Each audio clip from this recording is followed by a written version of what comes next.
कभी आप ब्रह्म मुहूर्त में जगे? जगकर देखिए, संध्या होने के पश्चात जब रात्रि का अंधकार सारे संसार को धीरे धीरे अपने अंधकार में निगलने लगता है, तो यही अंधकार ब्रह्म मुहूर्त में भोर होने से ठीक पूर्व तनिक अधिक काला हो जाता है। कुछ समझे? हमारा जीवन भी कुछ ऐसा ही होता है। जब हमारे जीवन की समस्याएं अपने अंत पर होती है, तो यही समस्याएं एक भीषण रूप लेकर हमारे समक्ष प्रस्तुत हो जाती है और ऐसे परिस्थिति में अधिकतर लोग हार मान जाते हैं, भय खा जाते हैं। परंतु यदि आप हार न माने, भय न खाएं, दृढ़ रहें, निरंतर आगे बढ़ते रहें, तो प्रकाश के रूप में हमारा स्वागत करने के लिए सूर्य उदय सदा हमारे समक्ष प्रस्तुत रहेगा। आपने बरगद के वृक्ष को देखा है?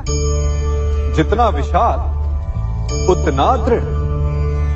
पतझड़ में वो सूख जाते हैं, परंतु दुर्बल नहीं होते, टूटकर गिरते नहीं। और उसके विपरीत दलदल में उपजे वृक्षों को देखिए, वो दिखने में तो बड़े होते हैं, पतझड़ आए या शीत सदा हरे भरे होते हैं, परंतु इतने दुर्बल होते हैं कि जलधारा के हल्के से वेग से वो गिर जाते हैं।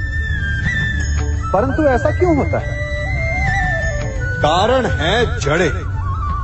जिसकी जड़ें दृढ़ भूमि में है, वो हर चक्रवात, हर ऋतुओं को सह लेता है। और जिसकी जड़ें दलदल में है, वो स्वयं की जड़ों को दुर्बल बना लेता है। कुछ ऐसा ही मनुष्य भी होता है, जो अधर्म, कुकर्म और असत्य की धरा पर उपजा है। वो समय की एक मार भी नहीं सह पाता। और जो मनुष्य सत्य, धर्म की धरा पर उपजा है, वो हर समस्या से अविचलित हो जाता है। अब आप पर निर्भर करता है कि आप क्या बनना चाहते हैं। हमारे जीवन में मित्र और शत्रु बड़ा महत्व रखते हैं। यदि गंभीरता से सोचा जाए तो ऐसा कोई क्षण नहीं जब हम अपने मित्रों के बारे में ना सोचते हो या फिर अपने शत्रुओं के बारे में। हमारा हर कार्य या तो हमारे मित्रों के हित के लिए होता है या फिर हमारे शत्रुओं के अहित के लिए। हम हर स्थान या तो अपने मित्रों के साथ होते हैं या फिर अपने शत्रुओं के साथ। कोई नहीं चाहता कि उनका शत्रु प्रसन्न रहे। हर कोई अपने शत्रु को नष्ट कर देना चाहता है और ऐसा करने के लिए वो हर संभव प्रयास करता है। उसे आर्थिक, मानसिक और शारीरिक हानि पहुंचाने का प्रयास करता है। परंतु यदि मैं आज आपको ऐसा मंत्र सिखाऊं जिससे आप अपने शत्रु को सदा के लिए नष्ट कर दें तो, और वो मंत्र है मित्र बनाना। अपने सभी शत्रुओं को अपना मित्र बना लीजिए और आपके सारे शत्रु स्वतः ही समाप्त हो जाएंगे। मैं क्या कर रहा हूं? मैं दिए प्रज्वलित कर रहा हूं ताकि अंधकार को मिटा सकूं। अब आप कहेंगे कि इसमें कौन सी बड़ी बात है ना? परंतु इसमें महत्वपूर्ण बात समझने के लिए यह है कि मैं क्या नहीं कर रहा हूं, और मैं अंधकार नहीं कर रहा हूं। क्योंकि अंधकार को मिटाने के लिए प्रकाश का अस्त्र तो उठाना ही पड़ता है। बुराई को बुराई से नहीं, अच्छाई से जीता जाता है। अन्याय को अन्याय से नहीं, न्याय से लड़ा जाता है। क्रोध को क्रोध से नहीं, क्षमा का साथ लेना होता है। ठीक उसी प्रकार एक लोहा लोहे को काटता है, परंतु एक ठंडा लोहा ही गर्म लोहे को काट सकता है। इसलिए यदि आपको अपने जीवन में विजयी होना है तो अपने शस्त्रों को, अपने अस्त्रों को सोच समझ कर उठाइए, क्योंकि एक अनुचित सोच परिणाम पर भारी प्रभाव डाल सकती है। आप सब सोच रहे होंगे कि ये क्या मैं करने लगा। मैं इस पौधे को जड़ से उखाड़ रहा हूं। आश्चर्य हो रहा है ना कि एक पौधे को उखाड़ना या काटना ना केवल एक अपराध है अपितु पाप भी है। तो फिर मुझे ऐसा करने की क्या आवश्यकता पड़ गई?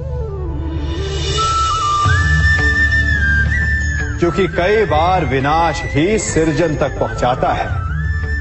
यदि नया भवन बनाना हो तो पुराने भवन को गिराना पड़ता है। व्यवस्था को परिवर्तित करने के लिए क्रांति लानी पड़ती है।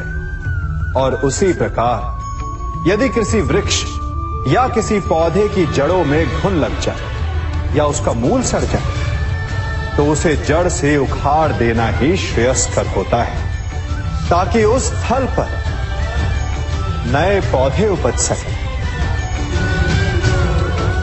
युद्ध करना पर्याय नहीं,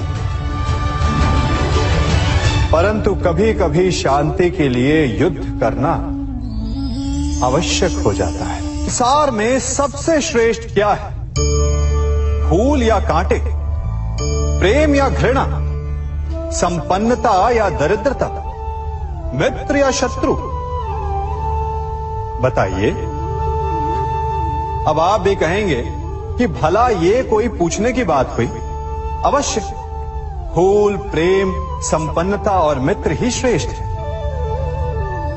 परंतु क्या आपने अपने जीवन में कभी सोचा है कि हर एक भाव, हर एक वस्तु, हर एक घटना का एक गुण धर्म होता है? त्वचा पर जलन करने वाले फूलों से अधिक श्रेष्ठ वो कांटे हैं जिनसे आप अपने घर की बाढ़ बनाते हैं ताकि वन्य पशु आपके भीतर ना आ सके।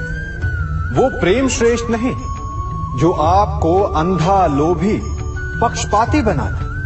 वो घृणा श्रेष्ठ है जो आपको नया मार्ग दिखाता। वो संपन्नता श्रेष्ठ नहीं जो आपको कृपण बनाता, मद्दांध बनाता। वो दरिद्रता श्रेष्ठ है जो आपको जीवन में परिश्रम करने की शिक्षा दे।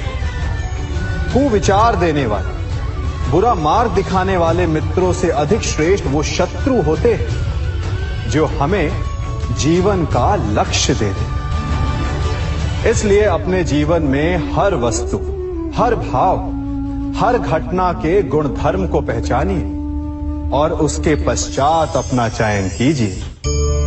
स्वर्ण। हम सभी को अपने जीवन में स्वर्ण से कभी ना कभी कुछ ना कुछ थोड़ा या अधिक मोह होता ही है ना?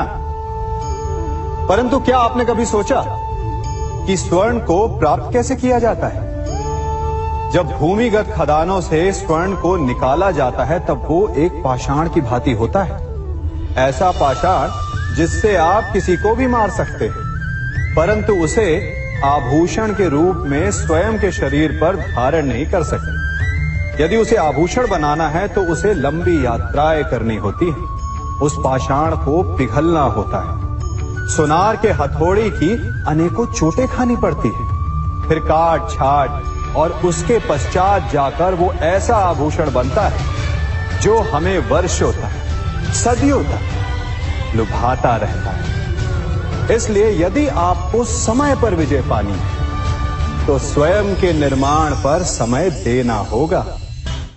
हम सभी सुनते आए कि जो वीर होता है, साहसी होता है, शौर्यवान होता है, उसके समक्ष सारा संसार झुकता है।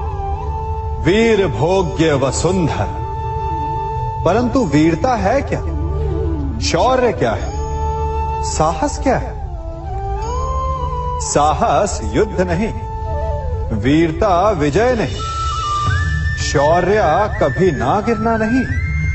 साहस किसी चुनौती के समक्ष खड़े होने का भाव है, तो वीरता उस चुनौती को उत्तर देने के लिए पूर्ण परिश्रम लगा देना है। और